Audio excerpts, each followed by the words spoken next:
Um, Thank you for joining our community webinar tonight. We are happy to have Deepa Muraldahar facilitating along with Brook and Pam tonight.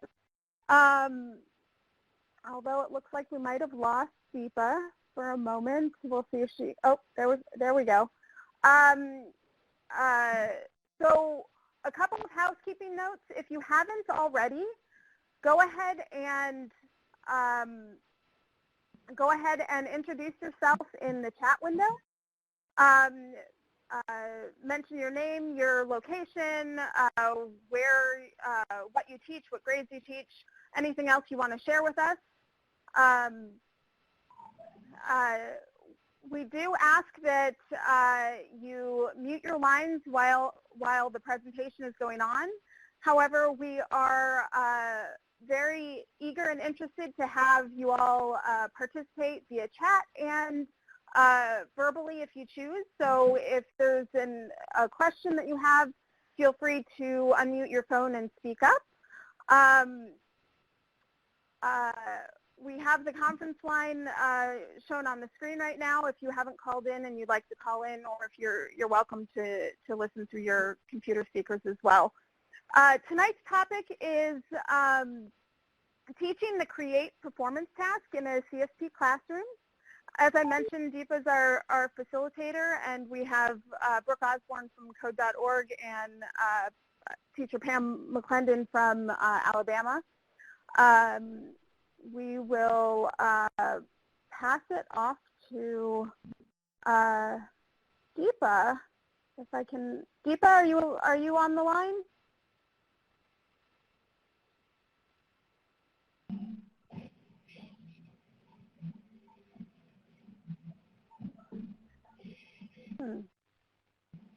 We seem to have lost Deepa. Brook or Pam? Hello, everybody. Can you hear me? Oh, here we go. Yes, hello, can you hear me? Okay. Yes, I think great. So I had muted my line and I was talking, and I seem to be having some connectivity issues. So, okay. But I am on the phone, and so I should be able to talk. If you can just move to the next slide, Michelle. Of course. Mm-hmm. So, hello, everybody. My name is Deepa Muraldahar. I am the webinar host for this very exciting presentation today on the Create Performance Task. This is, I think, our second this year for the year 2016-2017 as our inaugural year for APCS principles is being offered. And I am really excited to be able to talk about the Create Performance Task. I would like to thank Michelle and her colleague Melissa Raspberry for giving us this opportunity and a forum to offer this to discuss this very important topic. Having said that, I am really, really excited to be able to introduce our guest today. I have Pam McClendon. Pam, please, if I have pronounced your last name wrong, do pronounce it correctly this time around, and I'll be sure to fix that. And Brook Osbome from code.org. I have known both Pam and Brook for the last, I think Pam is about 3 years, and Brook goes, I think we are going on to the 6th or 7th year now. And I have, ever since when I started piloting CS principles, I had started working with Brook, and it has always been a pleasure and an honor to work with her. And I was very excited to see Brook heading the professional development at code.org, and very excited to have her speak to us today. Pam is an outstanding teacher. Her students are very, very lucky to have her teach them the courses that she does. And in a few minutes, I will introduce Pam to you. Just a word about me, something that I'm seriously no stranger to this forum. Been doing this for a while. I'm a high school teacher. This is my 17th year. I've taught computer science courses, the entire gamut of courses, from Introduction to Computer Science to AP Computer Science A and Principles. I have piloted CS principles, and now I currently teach APCSA and APCS principles, and I'm also the leader, and I consult with College Board on various of these courses. Now introducing Pam. Michelle, I have absolutely zero connectivity on my computer, and I don't dare reboot, so I keep trying to refresh, hoping something happened. Are we on the screen which Teresh introduces Pam to us? Yes, the slide is up there. Great, thank you. So Pam is a high school teacher in Oak Grove High School, Alabama, and she's been teaching it for 15 years, grades all the way from middle school to high school. It's sort of exciting because teaching the middle school students provides a totally different opportunity to teach and instruct students.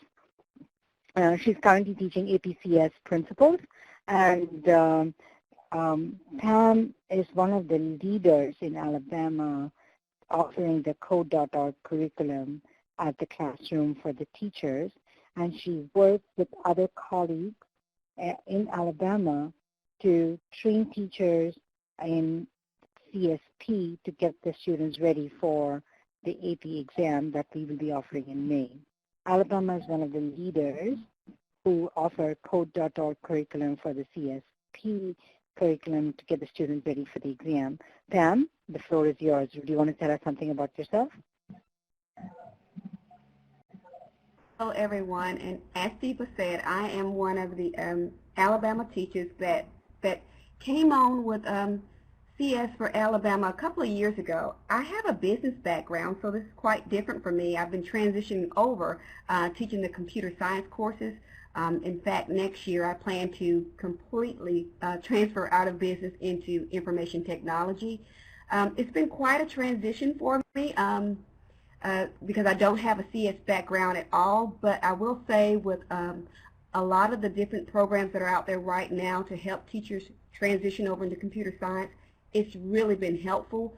I did sign on this year with Code.org, and that has been a tremendous help for me, especially with me not having a computer science background. I teach some multimedia-based courses, so I'm noticing now with the transition that a lot of the things that I was teaching from the multimedia side, I can make that connection. So students that I may have taught in those courses, I'm able to make the connection from those courses into computer science. So I'm very excited about it, and I hope I can give you guys some helpful tips tonight. Great, thank you, Pam. Let Pam not fool you folks. Pam is an outstanding teacher. She's compassionate, she's caring, very detailed and thorough, and I have very much been impressed by some of the student work that she has shared with me in the past couple of years. It has certainly guided my instruction, and I hope you find her suggestions and her perspectives useful. Michelle, I don't seem to have be able to move the arrows, so if you would please move to the next slide as we introduce Brook. So Brook Osbome, the Professional Learning Manager at Code.org. Brook has served as the Director for Outreach at Duke University, as well as Pilot and Outreach Coordinator for CSP in the College Board NSF Pilot. And as I was mentioning it earlier, that's where I first met Brook. And I cannot tell you how knowledgeable Brook is about trying to understand computer science, understanding how to teach it to students, as well as working with teachers on a one-on-one. Her energy is boundless. Her passion is absolutely visible, as you will see when she talks now. And she really is a bundle of inspiration.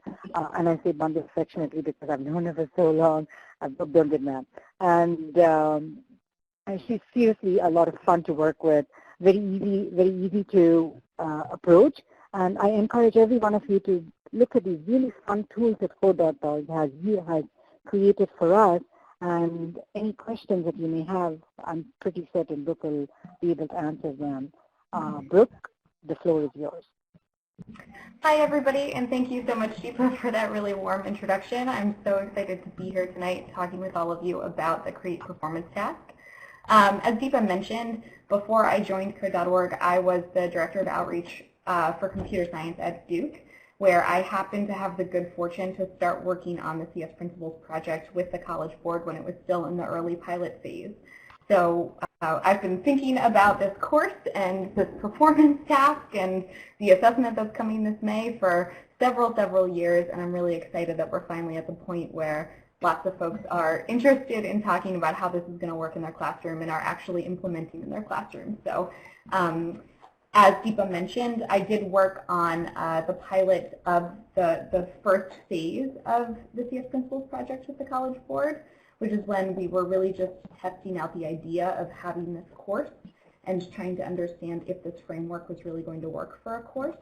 And in my time at Code.org, I've been working both on the development of our curriculum as well as professional learning supports that sit on top of that curriculum to help teachers who are new to the field, as well as teachers who have lots of experience teaching computer science but who might be new to CS Principles.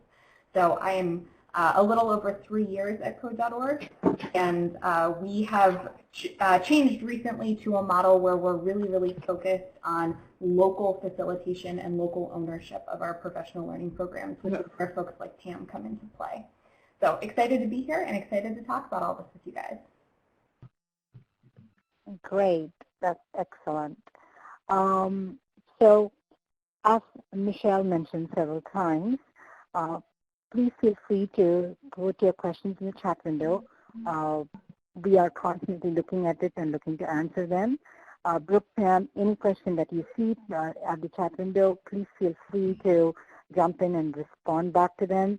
If I see them, I will as well ask them to you. As let's start on the first set of questions. One of the biggest things that the challenges of the APCS Principles course is that it is programming language agnostic, and that particularly becomes a very big challenge when using the Create Performance Task. So what are the first questions that you will find people asking when you say, I teach APCS Principles is, so what programming languages do you use? So Pam, would you please answer, ma'am, what tools have you used to teach programming in your classroom? I found it helpful to teach at least a few varieties of languages. This particular year I used Snap, which is a block-based educational graphical programming language that allows students to create interactive animations, games, stories, and more. And then I also have used Scratch as well. And Scratch is very similar to Snap. It's just a little bit less advanced. I use that with students who may not grasp the Snap as quickly and may need a little bit more practice and coaching before they move into the Snap. And then also this year, primarily I have used the App Lab on Code.org. And that uses JavaScript, and they can also switch between using blocks and also using actual Java, whichever way they prefer. And I think just showing them the variety of the different languages and seeing how it's just, the concepts are all the same. It's just a different type of language. And that has been helpful for me this year to introduce the different types. And I noticed that the students seem to grasp it a little bit better than they had in the past when I just stuck with one language. And then that way, when they're ready for the Create, they can choose whatever they feel most comfortable with. Great. And that is true. Pretty much it is a good idea to introduce a variety of languages to the students, not so much because we want to have them try out multiple before they decide the one that they want to go with, as much as I think, and Pam, correct me, Brooke, your thoughts will be very much appreciated, as much as we want them to understand that the language is not that important as much as the programming constructs.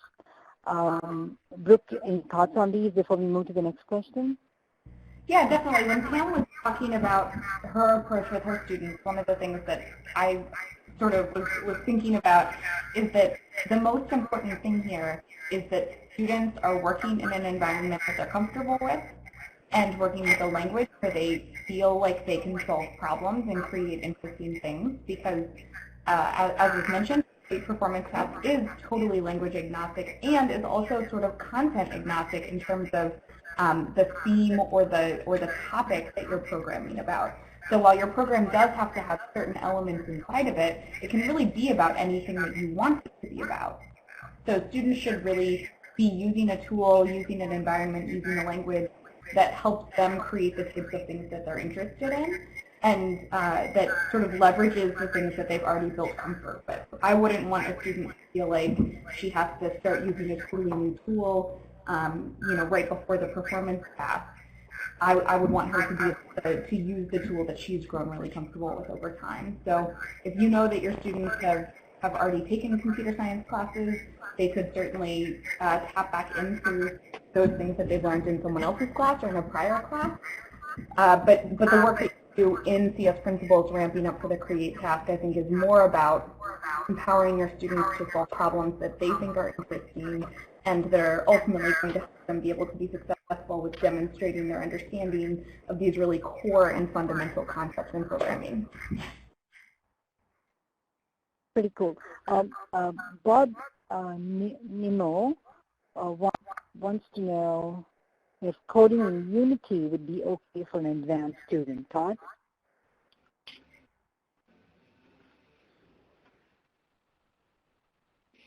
Sorry, I muted myself and started talking again. Yeah, Bob, I think that would be totally appropriate. If you have students who are interested in that and want to do games in Unity, they could absolutely do that. It has all of the features that you need to successfully do the Create task. Cool. In my mind, I was thinking, I wouldn't know how, there are so many different flavors of languages, so if the student knows it well enough and produces something, it should be good. And they need to just produce a video that it's working, so. Okay.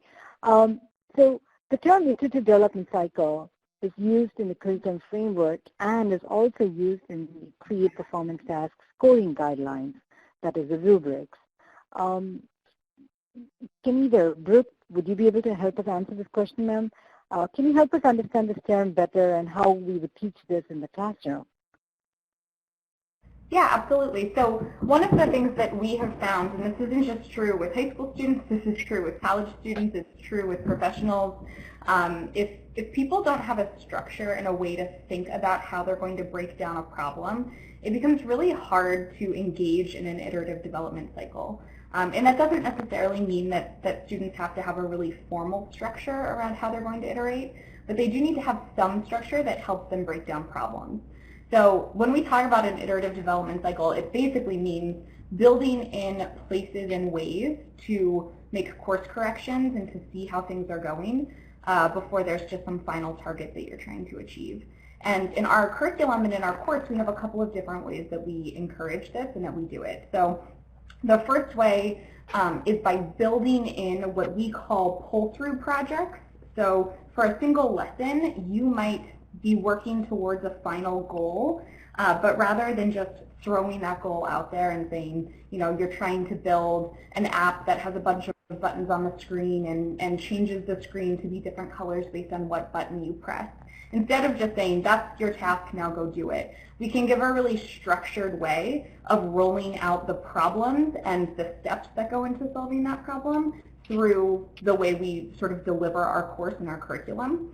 So that helps students who are new to thinking about a problem in an iterative way. It helps to present a problem in a way that's already broken down and really easy for them to chew through the pieces of. And then later on, we can give them a big open-ended task after they've had some practice with a process that was already really iterative. The other thing that we do in the curriculum is suggest a top-down design approach, which basically means you start by looking at the big picture of what you want to create and break up that big picture into smaller parts. And once you have those smaller parts, you can break those down into smaller parts still, but you're starting with the big final image of what you want. And by having students tackle problems in this way, it helps with iterative development, because if you realize you need to change something, or if you realize something isn't working, you typically don't have to go all the way back to the drawing board. You only have to move back 1 or 2 steps rather than all the way to the beginning and start all over again. So we really encourage students to, break things into manageable chunks, and once they're in those manageable chunks, start tackling the problems. And if you realize you're tackling them in a way that isn't going to work, you can course correct and find a different way to approach the problem. So those are 2 of the ways that are sort of built into the curriculum and built into Code Studio and the embedded version of Code Studio and App Lab. But certainly the notion of iterative development, this is a hard thing for people to do, even people who are doing this professionally or doing it every day. So we shouldn't expect students to just be able to think iteratively or think about how they can break things into chunks and move through them. We really do need to scaffold that and structure that in the room, and that can start with how the curriculum is presented. But it's really important that the teacher is giving feedback that helps a student think in that way. So that could range from having daily check-ins when you're working on a big project, so you can sort of talk about the development process as you go. It could also be having people collaborate as thought partners to talk about where they are in their development process, and that is also aligned with what collaboration could look like for the Create task for the College Board. So you could have students be sort of like assigned in pairs as thought partners to talk through stuff that they're struggling with. And that can be really helpful as you iterate through and improve your project over time. So those are just a few ideas. That sounds really, really excellent. Personally, even having used the Code.org curriculum, I've been pretty impressed the seamless ways you can move from the studio to the curriculum and get through the worksheets. And almost everything is on Google Docs, so it's so easily accessible and can be modified, customized to our own classroom needs. So that's one of the biggest plus points, I think, of the Code.org curriculum, besides the studio and the tools. Pam, any thoughts on these before I move to the next question? Audience, any questions? No. Well, I was just, the whole time Brooke was talking, I was just sitting here and thinking about how wonderful things are laid out in the Unit 3, Lessons 1 through 3 on Code.org. I really love the way those first 3 lessons, the students aren't actually in working on the tools. They're doing some unplugged activities that really help them to start focusing on the sequencing, selection, iteration, and so they understand that the planning phase of it and the collaboration between the programmers is just a very important piece in it, and how it builds towards it. They scaffold towards the end project, as Brooke was talking about with the top-down design. They'll get to that final point to where they're able to build something with a group that they're working with. But the unplugged activities, I think, are just wonderful in helping the students appreciate how important the planning phase is. Cool. Very, very informative. And you're right about it, which leads me to the very nice question that you, Pam, had very much elaborated several times to me when we have met. What kinds of scaffolding activities would you recommend that teachers use to prepare for the Create Performance Task, particularly with respect to the Code.org curriculum that you use in your classroom? How would you be able to guide our teachers on what scaffolding activities would be used? I particularly ask this because this whole idea of a two-course assessment is new for us. And obviously we can't just give a performance task at the end of the year and expect our students to do it without having given them some small activities that lead to the big ones. So in my mind, trying to have a curriculum that has such scaffolding activities is very important, and knowing what kind of scaffolding activities help us is very important. So Pam, you and Brooke, if you can also help us really understand this very important task, I think this would be a tremendous benefit to our community. Pam? Okay, Hello? I'm sorry. Yes, I'm here. I'm muting my mic so you don't get the extra feedback in between. Yeah. So yes, again, I'm going back. I use primarily I use code.org in my classroom. So the entire unit is already pretty much laid out for the teacher for using scaffolding. So as I mentioned before, it starts out, the first 3 lessons, just start working on vocabulary with the students, and then also teaching them the concepts about programming before they ever start to get in and doing any programming. And then I love the way when it actually does start students into to programming, how it will deliberately only allow them so many actions, so many commands that they can use. And it deliberately does that because it makes them think, and it makes them to problem solve. And each time it gives them a little bit more control each time. And I really think it makes the students think a little bit more deliberately about programming. And when they get to the point when it built to the point to where they were able to actually to do theirs, it almost gave them idea of that top-down design that gets to the very end of it. They were almost able to see that on their own because of the way that they had progress through the lessons. They understood a lot more about it. Instead of just letting them go in and just start coding, having all of those constraints in there, it really made them be able to problem solve a lot better. So that the way the code lessons has it laid out, it pretty much takes care of all the scaffolding for the teachers. This is fantastic. And if I could add to that, Brook, sorry, Deepa. I think one of the biggest things when we talk about scaffolding specifically for the performance task, I think it's really, really important that students have experience answering the types of questions and doing the types of reflection that they're going to have to do for the actual task.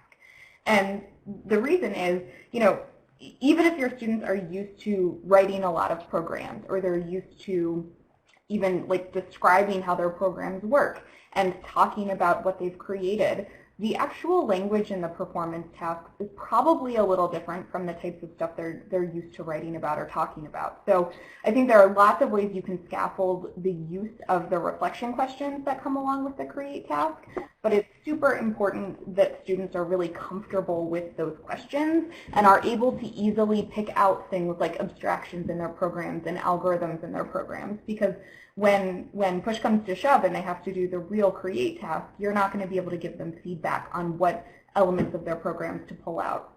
So I would really recommend, regardless of what curriculum you're using, looking closely at those questions in the performance task, looking closely at the associated rubrics.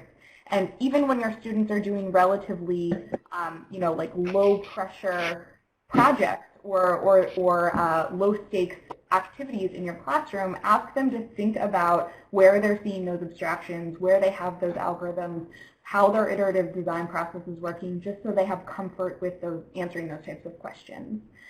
The other thing that I think is important is making sure students are comfortable with and familiar with the style of rubric that's used for the performance task. So you might use a different or different things inside whatever rubrics you're using in your own class. But if you don't currently teach with rubrics and the first time your student's going to have to really pay attention to a rubric is for the real performance task, there's a decent chance they're going to struggle with really capturing everything that they need to capture in order to get a good score. So when we talk about scaffolding up for the performance tasks, I think having comfort with the reflection questions and being familiar with the style of rubric are both really important. And then on top of that, I think having some experience doing long-term project planning is also going to be important, because this is really, I suspect for many of your students, this is going to be the first time that they have a solid chunk of many class hours where they don't have someone telling them what to do. So they need to have some experience with doing project planning and project design, so they can say, I'm about to sit down and have 12 hours to do this Create Performance Task. How am I going to spend that time? And in our curriculum, we try to scaffold in and give opportunities to do those things early on and do them often as a whole group. So that way when your students are working on this task by themselves, they have some exposure and experience. But I think it's important that that's sprinkled through both in low stakes situations as well as higher stakes end of unit assessments that are real formal practices for the real thing. Thank you, Brooke. That was definitely very, very helpful. And I have to agree with Pam that I find that the limited number of blocks that the Code Studio gives really forces students to think in small chunks, which otherwise has been very, very hard to train our students to. And thank you for that really good question. And the question is, so can we assume that the performance rubric, so I assume she means the Create Performance rubric, will not change? The Explore rubric just changed, and that was frustrating after spending time reviewing it with students in the old form. That makes it three of us right now here, and with you, me, and Pam. We've all talked about this, and you're right, it has been a little bit of a tough switchover, and my colleague and I at my classroom, we have been working late hours trying to figure out how to squeeze this new changes that have come. We are here, the CS for All Teachers community is really for representing the AIR. I guess it's being hosted by the AIR and funded by the NSF. So these opinions that we state here are more our opinions rather than college boards. Having said that, we really don't know. We weren't expecting the Explore rubric to change, and it did. And all of us are scrambling, and I'm going to let Brook maybe help us understand how the PD is changing for a few minutes on that. And we hope that the Create Performance Task rubric will not change. And I'm going to leave it there. Brook, would you want to add something to this? Yeah, absolutely. So I am saying this not as an employee of the College Board because I'm not an employee of the College Board, but I am saying this as a person who meets with and talks to folks at the College Board with relative frequency. When they told us about the Explore rubric changing, the first thing I asked was, does this mean the Create rubric is changing as well? And I was told that it was not changing for this year. So, and you can contact me personally if it does change, because I will be as angry and frustrated as you are, because I was told sort of point blank that Create would not be changing for this year. And just to provide some clarity on why Explore changed, the College Board did a sample reading over the summer. They did a sample scoring of Explore and Create with their current pilot teachers. And the previous Explore rubric was really hard to get interrelated reliability on, which means, like, for everyone who uses the rubric, people were using it in different ways and scoring in different ways, and they were having a really hard time calibrating so people would use it in the same way. And that's the reason for the change. And you'll notice if you've looked at the more recent Explore rubric, it's basically binary. Like, you either get the points or you don't, and then that binary scale is weighted later on. And that is in the interest of making it easier for a broader audience to use the rubric. So that was the reason for the change. And I'm under the impression that they didn't have that same problem with Create, which is why they didn't feel the need to change the Create rubric at all. So fingers crossed, this one won't change. I will say, I know that this is a webinar to talk about Create, but if you are using the code.org curriculum, we did go back and update the rubric used for the final practice Explore task to mimic the new rubric, and we'll go back to earlier ones and update those as well. And I'm sure the other projects are doing the same thing, just because we want to make sure you all have. Oh, thank you so much, Brook. Yeah, thank you so much for bringing that up, because that was my next question to you, is while we are on the Create, I did want to ask you to just elaborate a minute and tell us what if we would be getting some guidance on the Explore changes within the CSP curriculum, and I'm happy to say that there are changes. So I will go around digging for it as well. because there's plenty of the CSP curriculum at Kotator. Almost at every unit gives us a sample assessment or sample project that we can run with our students, which is a mini performance task, if you will. This leads me to the next question. As we talk about the Create Performance Task and go down to the nuts and bolts, I'm really eager to listen to both of you. As you can tell me, maybe in the last year, 2 years that you, Pam, have piloted. Brook, the vast experience you've had with training teachers all around the country, maybe some interesting algorithms, some good, solid programs that students have designed that you believe will score well. I'm going to leave the floor to either one of you to answer, but I'm looking forward to both of you sharing your experiences with the audience.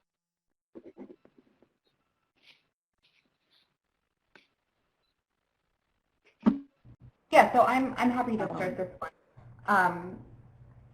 And Michelle, if I could share my screen, that would be great. And I'll talk. Okay, perfect.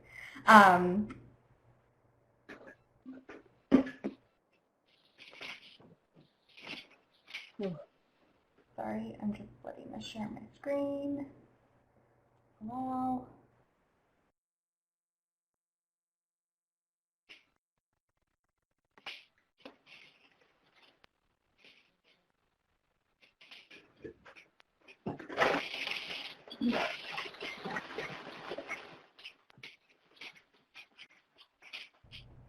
Are you all able to see my screen?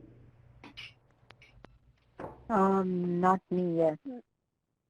Not just yet. It might take a second.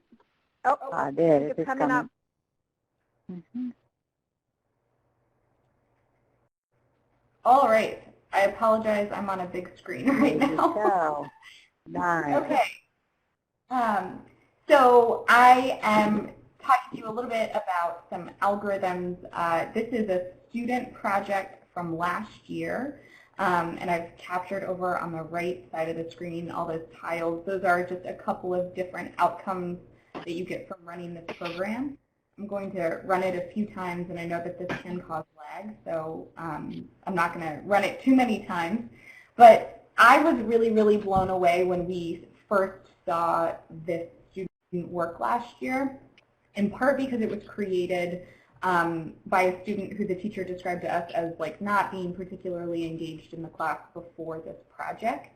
And it also demonstrated the student going way above and beyond the initial constraints of the project. So this project that you're looking at right now is our first practice performance task for the Create PT in the Code.org curriculum. And this student, like I said, is using features that are not yet expected in this practice PT. So the idea of the practice PT is to just create a digital scene of some sort. So you are developing a digital drawing.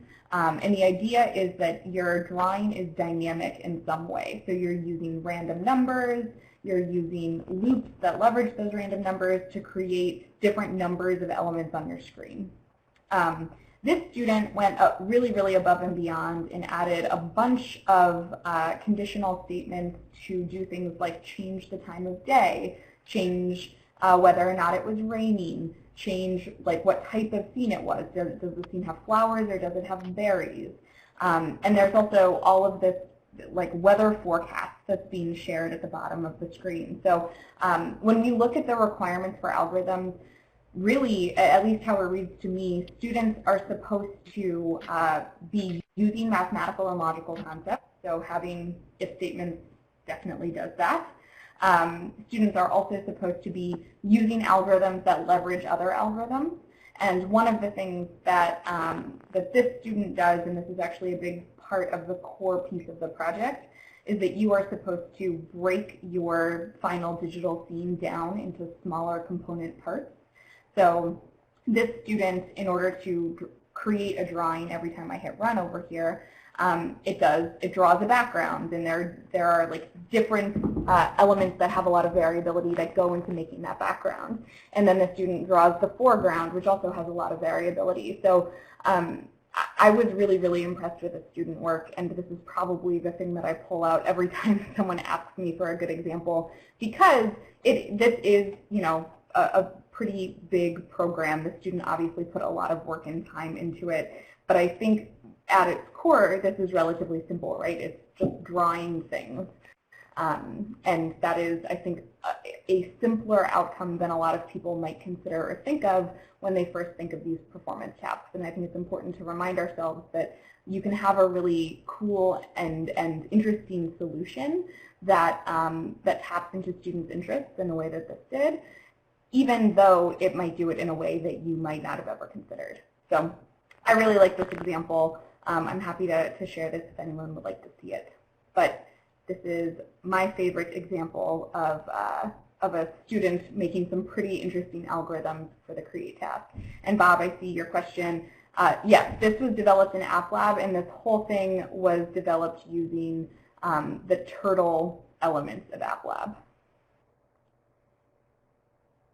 And yeah, Anne, I'll drop, this is just a Google Doc over here on the right. I'll drop a link to this Google Doc that has the screenshots into our chat here.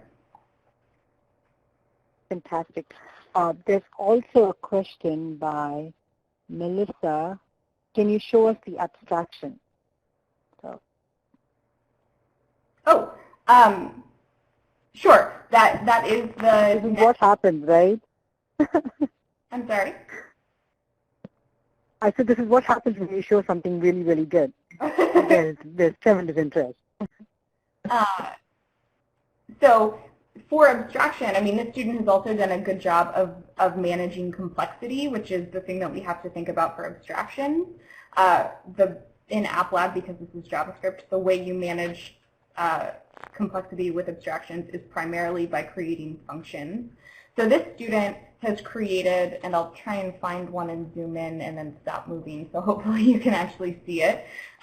This student has created a bunch of functions to do things like draw the cloud cover, to draw the flowers or the berries, to draw the foreground and the background, to control if it's just cloud cover or if it's mist.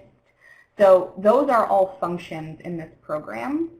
And then instead of having one big function that's called like draw picture that has every single thing inside of it, you have draw picture that is just called to these other algorithms, or I'm sorry, that's just called to these other functions.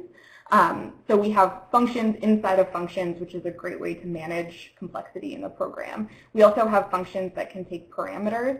So we could say our draw flower function, you can pass into that how many flowers you want to draw. And that helps give you some flexibility in terms of how many things you're actually drawing on the screen.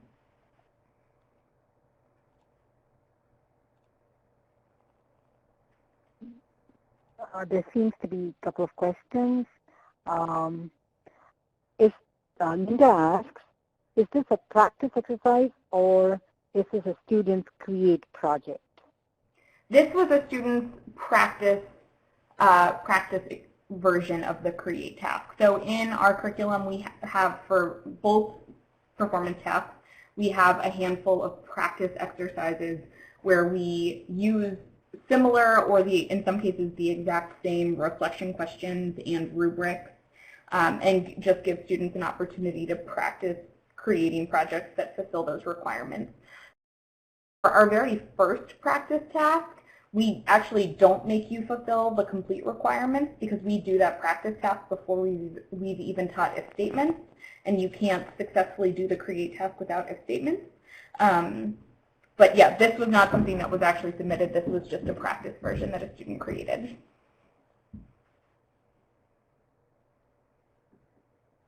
Excellent.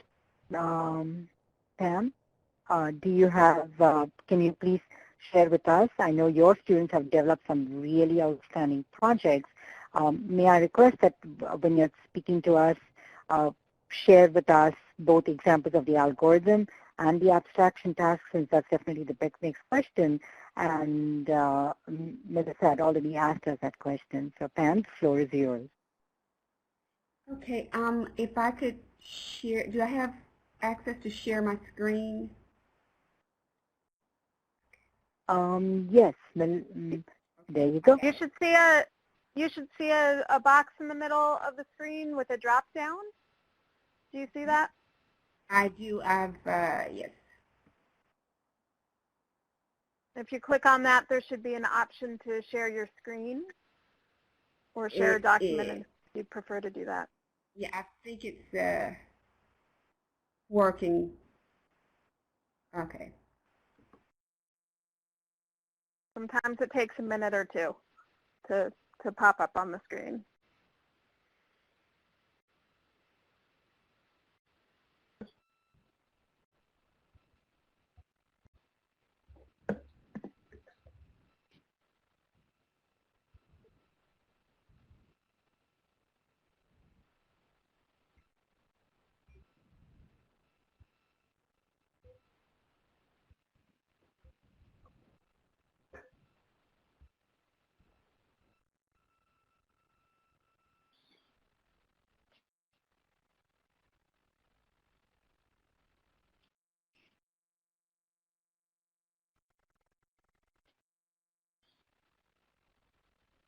Were you able to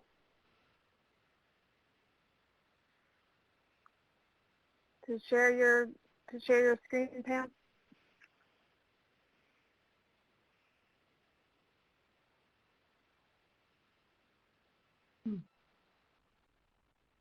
Any luck?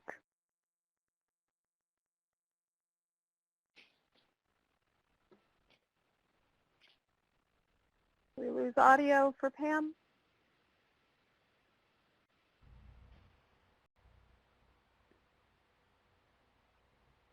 There are some really good questions in the chat window here.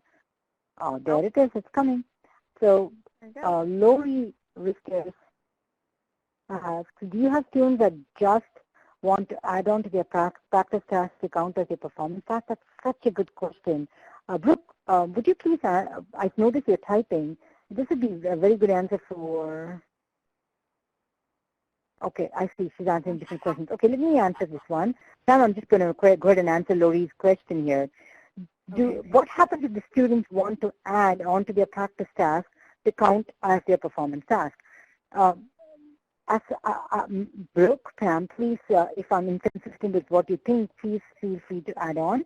My thinking is, as long as the student has significant features in the program that they can point out in their video, point out the chunks of code that is independent that they did in the end, and they're able to write a reflection that supports it, I think it's okay for them to take something that they have worked on and improve upon. Thoughts, Brooke or Pam? Yep. Oh, Deepa is exactly right. So as long as you are, as the student, adding new algorithm that you can talk about and new abstractions that you can talk about, as long as that is work that you've done independently once the work on the task has started, that is totally appropriate inside the bounds of what students are allowed to do. Great, thank you. Thank you so much, Brooke. Pam, the floor is yours, ma'am. Oh, okay. So this is a program that a student of mine created a couple of years ago, actually my first year teaching CS principles. And he created a game that was based on, that he called it Cyber Defenders. It was based on this little sprite here. His job was to keep the computer from being infected with any viruses of any type. So you can see how he had it to where, okay, so you got your instructions there. He told you how to play the game, and then it moved into it. And so the help, he had everything running. You can see here where he's got his, let's see if I can move this out of my way. Okay, so you can see he used variables to set the velocity of it to the speeds of his little attackers. And then the health of it that also determined his score, or if the person died, if his sprite died after it was if he wasn't able to get rid of the infection before time. And you can see how he used looping to randomize the little viruses there. And these discs, he used them, he was actually able to, if you clicked on these, you were actually able to throw these throw in the different ones there. You can see that if he got too close to you, then the game was over. And then each of these sprites sent it to different levels. And you can see how he took the code and changed it for each level there.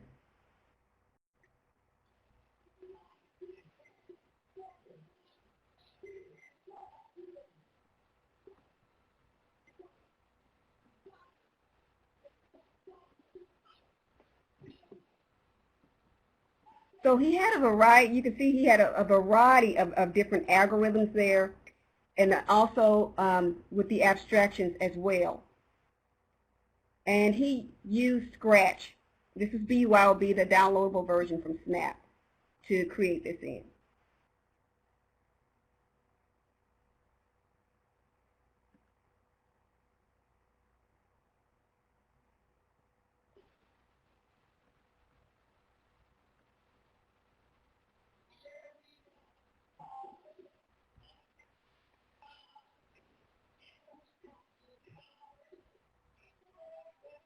And I just really thought he did a really good job on when he did his write-up on explaining his algorithms within this program, and also the abstractions that was contained in it as well.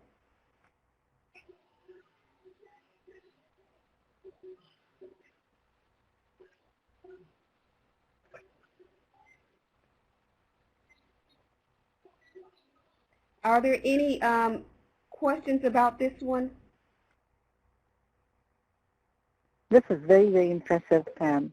I was wondering about one thing out here. I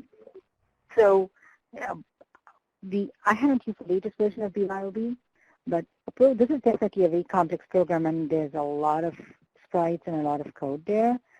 I was wondering, did you see any lag? Like, did you see any slowdown of the program as the programs grew larger? Yes, only when we used it as an executable file, but this is the downloaded version. This is the downloaded version. So on the downloaded version, no problem, but when we try to send it as an executable one, then yes, we did have some lag time with it. Okay. Yeah, that's what I thought.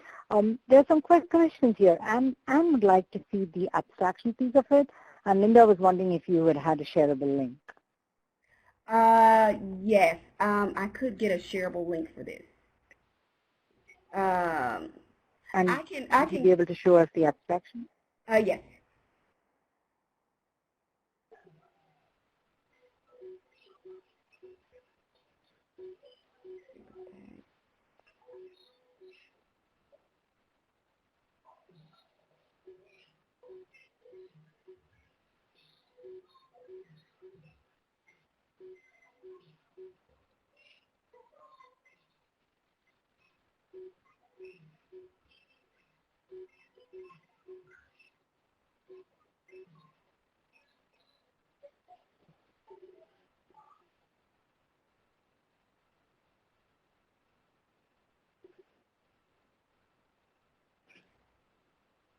Okay, so here on the health part of it, with its health, the health is what allows, determines whether or not the game continues on. So you can see that there's a number of different variables that's included here that affects this. So if he, for instance, if he is touching certain sprites, then he would lose a -5 points on his health. And he started out with a total of 100.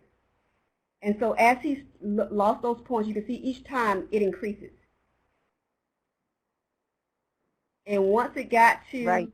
yes, once it got to where the health was at 0, then the game was over. So that would be an abstraction there. And that was the meat of that particular of this particular program, because everything was dependent on whether or not the character stayed alive, the sprite stayed alive in order to continue to play the game. Right, right. That is very helpful, PM. And this actually, I agree that it would be good for all of us to get a link of this, because I think this can be used to really as a teaching tool. I really would love to get a copy of this myself, because I'd love to show this and use it for both complex algorithms and a sample abstractions. And it's a fun one for the kids to play with as well. Okay. So thank you for sharing. This is awesome. So any other things that you would like to share with us before we request Michelle to grab this screen back? No, I'm going to create a shareable link with this one. And it's not, yes, because I had it just as a regular file, but I'll create a shareable link for it. Great. And yeah, if you would post it in the chat window, that'll be awesome. Okay. So great. So this is back. And I really would like to thank Brook and Pam for these outstanding examples of student work, because nothing helps as much as looking at another sample. If over the last 4 years of piloting, if there's one thing that I saw teachers consistently ask for, it was for a walkthrough of student samples. Are there any other questions for us before I hand the mic over to Michelle?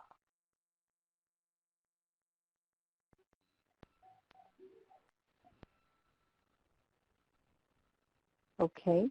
I do want to take a minute to thank a lot of people who have made this outstanding presentation, webinar a success. We don't have here Melissa, who is very, very busy and has run several webinars on a given month, who came up with this idea and invited us all. Michelle, thank you so much for your support. Without AIR and its dedication to computer science and computer science teachers, we would not be here. Brooke, I can't thank you enough. A busy professional like you, who has her hands completely busy doing so many things, to give up this evening to come and share your ideas. Every one of the things that you shared with us is incredibly valuable, and I know we all are taking back something that's very useful. And we now have a recording that is valuable for us to go back and refer to. And finally, Pam, thank you so much. As a person who has sat in the audience in the past, you know how useful it is for everybody to listen to a teacher who has actually used these curriculum, whether it was the programming piece, whether it was as large as a create or it was as small as a scaffolding. Each one of your ideas were very valuable, and thank you for your time in making this happen. So without any other further delay, I'd like to pass the mic back to Michelle. Linda, thank you so much. Yes, that's the intention and hope, is that this would be very helpful. So please use the webinar recordings extensively. Encourage other teachers. We have several webinars coming up in the upcoming months, and we would absolutely love to see you here and ask questions. So Michelle, the floor is yours. Thank you. Okay. Thank you, Deepa, Brooke, and Pam. This was a really wonderful webinar. For those of you who aren't very familiar with CS for All Teachers, on the screen we have some upcoming activities. We're currently in the middle of our CS Ed Week photo challenge. You can go to our website, csforallteachers.org, or share via Twitter or Instagram using the hashtag CS Ed Week Photo Challenge 2016. To be entered to win, we're selecting daily prize winners for those who share their pictures. And then at the end of the week, we'll be selecting some of those photos that were submitted, have a voting contest, and the winner will win a Sphero robot. So submit your images via Twitter, Instagram, and our website, and we're announcing those winners daily. As Deepa mentioned, we have several upcoming webinars listed on the screen here, 4 in January already on the books. And before we let you go, if you haven't already, please head over to our website and sign up for a free membership. Get access to all sorts of resources, webinars, discussion forums. This year we've opened up our community from a K-12 or from a high school CS teacher site to K-12. So we have community groups for elementary, middle, and both CSP and ECS teachers, as well as those just interested in computer science. So share it with your friends. Connect with us on Twitter. We're happy to engage with our community and are growing every day. Thanks again to Deepa, Brook, and Pam, and thank you all for joining us tonight. Have a great evening. Thank you, Michelle. Thank you, everybody. Brook, Pam, thank you very much. Good night.